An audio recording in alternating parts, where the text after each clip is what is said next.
Любой малыш будет довольно много кашлять в первые несколько лет жизни, и на то есть веская причина. Кашель– это способ организма защитить себя.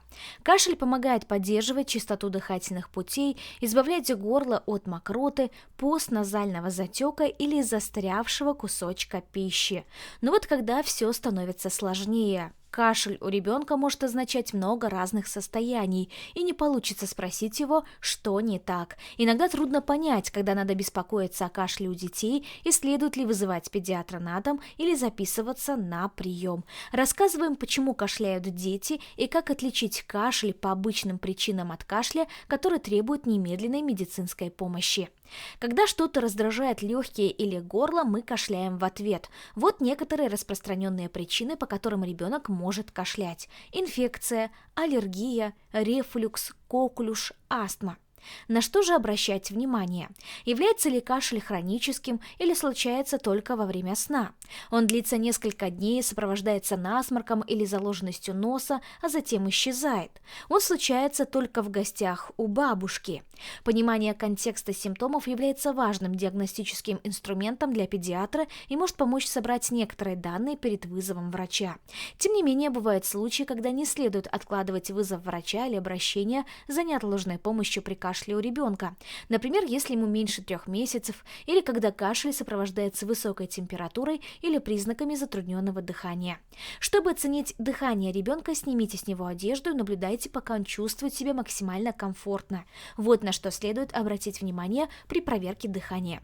Посчитайте, сколько раз ребенок дышит за 60 секунд. Определите, насколько легко ему вдыхать. Посмотрите, не втягивается ли его кожа в любом из этих мест, прямо над ключицей, на шее, между ключицами, между ребрами и на животе под ребрами.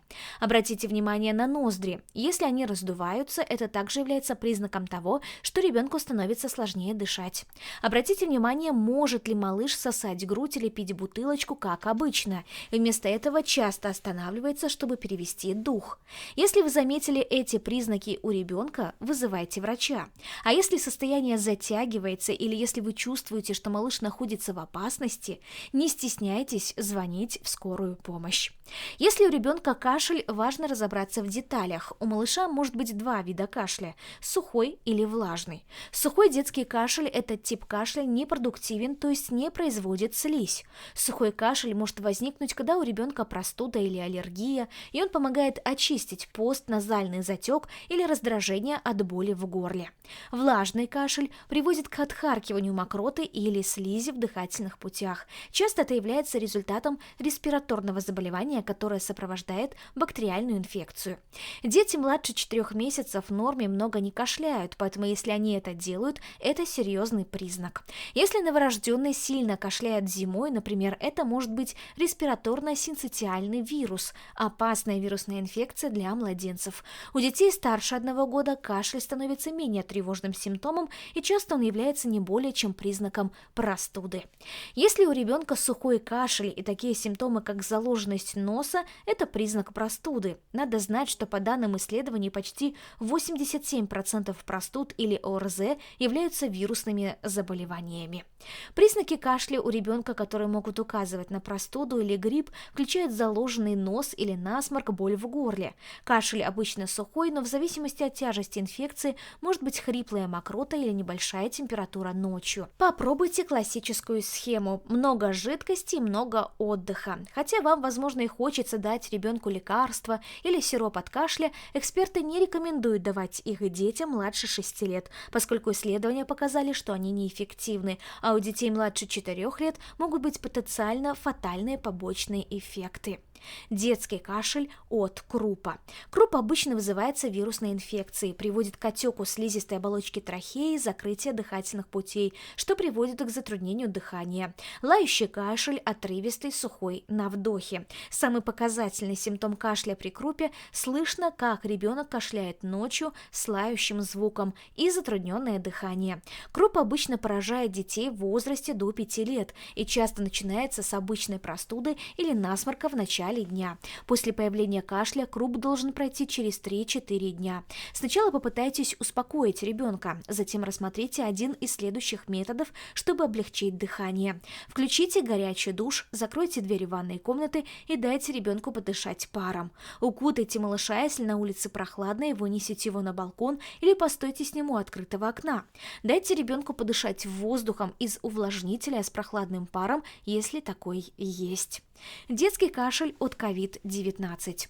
У младенцев обычно наблюдаются легкие или бессимптомные случаи COVID-19, но у них также может развиться широкий спектр побочных эффектов, включая сухой или влажный кашель. Симптомы обычно появляются в течение 2-14 дней после контакта с вирусом и часто напоминают простуду или грипп.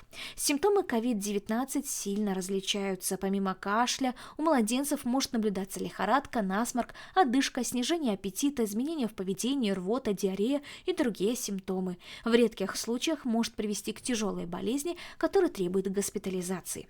Обратитесь к доктору, если вы подозреваете COVID-19, он может сделать анализ и поставить точный диагноз. Легкие формы, как правило, требуют только покоя и обильного питья. Обязательно обратитесь за срочной медицинской помощью при тревожных симптомах, таких как высокая температура, постоянный кашель, длительная диарея и рвота дольше 6 часов, трудности с дыханием или кормлением, синюшные губы, обезвоживание или неспособность проснуться. Детский кашель, указывающий на бронхиолит. Бронхиолит характеризуется воспалением мелких дыхательных путей в легких. Сужение дыхательных путей может быть вызвано многими факторами, включая факторы окружающей среды, такие как пыль. Но подавляющее большинство случаев бронхиолита у детей в возрасте до 1 года вызвано респираторно-синцитиальным вирусом. Обычно этот вирус вызывает простуду у детей старше 3 лет, но он может проникать в легкие младенцев и быть потенциально опасным для жизни. Бронхиолит возникает после того, что кажется обычной простудой с кашлем и насморком. Поскольку кашель или хрип у младенцев связаны как с бронхиолитом, так и с астмой, их можно трудно отличить. Однако бронхиолит обычно наблюдается осенью и зимой и может сопровождаться небольшой лихорадкой и потерей аппетита. Вы можете лечить бронхиолит дома, как только дыхание ребенка будет под контролем, давать ему много жидкости, много отдыха, использовать увлажнитель с прохладным паром и всегда следите за частотой дыхания малыша. Если она становится слишком высокой, 50 вдохов в минуту или больше, у ребенка определенно респираторный дистресс. Вызывайте скорее скорую. Кашель у детей при воспалении легких. Пневмония – это вирусная или бактериальная инфекция легких, вызванная рядом состояний, включая простуду. Кашель, указывающий на пневмонию, скорее всего, будет влажным и слизистым. Ребенок с пневмонией будет казаться очень уставшим, слабым, температура может повышаться незначительно или достигать 38,5 градусов. Также будет продуктивный влажный кашель, с которым будет выходить мокрота зеленого и желтого цвета. Лечение зависит от того, является ли причина вирусной или бактериальной природы, поэтому обратитесь к доктору. Когда следует беспокоиться о кашле у детей? Обратитесь к доктору, если у ребенка любой кашель и ему меньше 4 месяцев. Сухой кашель, связанный с простудой, которая длится более 5-7 дней. Кашель более 10-14 дней. Повышение температуры в течение более 3 дней. Часто кашляет ночью, постоянный кашель после еды, ребенок выглядит обезвоженным, приступы кашля, шумное дыхание, похожее на хрип или свист. Вызывайте скорую, если вы заметили следующее: быстрые хрипы, втягивание кожи в области шеи и груди при дыхании, бледная кожа или губы, кашель с кровью, кашель, напоминающий лай или коклюш, головокружение, чрезмерная сонливость, отказ от еды и питья, проблемы с плачем.